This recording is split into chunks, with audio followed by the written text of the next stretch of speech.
مسلمہ کو اتحاد کی تلقین کی گئی اور یہ فرمایا گیا کہ ان لوگوں کی طرح مت ہونا جنہوں نے اپنے دین میں اختلافات کی بنیاد ڈالی۔ چنانچہ ایک روایت کا مفہوم ہے کہ یہود و نصارہ نے، اہل کتاب نے اپنے دین میں اختلاف کیا اور ان کے 72 فرقے بن گئے، اور میری امت کے 73 فرقے بنیں گے اور ان میں سے ایک فرقہ نجات والا ہوگا، اس کو نجات ملے گی، اور باقی 72 کے 72 آگ میں جائیں گے۔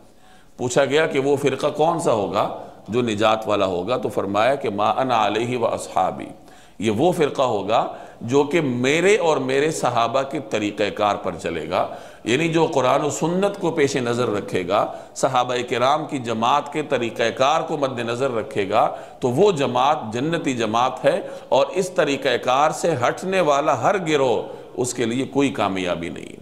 تو فرمایا کہ ان لوگوں کی طرح نہ ہونا جنہوں نے آپس میں تفرقہ بازی کی، اختلافات میں پڑ گئے۔ کب پڑے؟ جب ان کے پاس روشن دلائل آ چکے تھے۔